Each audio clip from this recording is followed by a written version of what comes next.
mais ñoom li ñuy bañ mooy sëkk bëre nañ dem sëkk bëre le 17 nañu maintenir datu élection yi le 17 xool ndax ñoom du ñu ñàkk Sénégal du 54% la ñu amoon nañu xool ndax ñu ñàkk 30% ñun taxawaay bi wax nañ déggoo lu la xeex ci ñun la fekk baax xeex ci ñun la fekk baax nañu laal karawu Farba Ngom Sénégal dàq man maa dama faal maa ne nañu laal karawu sax ma Farba Ngom wala karawu keneen Sénégal dàq déggoo lu ma wax de nañ ko jéem parce que nag lan la ñuy toppee Farba Ngom musul gérer musul diriger dara simple député musul nekk président de commission musul nekk président vice président assemblée nationale fekk simple commission xam nga lu ñu bëgg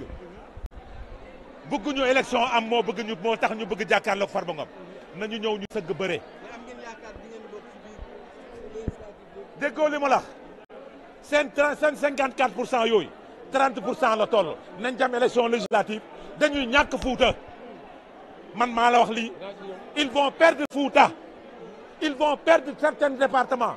ils n'auront pas cette majorité à l'Assemblée nationale parce que nag dañoo laalaake ku ñu laal nit du ko laal Farba Ngom moom ku ko laal mooy laal nañ Alliance pour la République Farba Ngom ku ko laal mooy laal nañ Macky Sall te ku laal Macky Sall Sénégal tàkk la mobilisation de l'Alliance pour la République la remobilisation des troupes derrière l'Alliance pour la République pour une victoire à ces élections législatives loolu dong nga ci ne heure combat jot su heure combat jotee ku dee doo gor ku dund doo gor à ce pouvoir là aux gens de Pastef préparez-vous à faire face à l'Alliance pour la République lu xew essence bi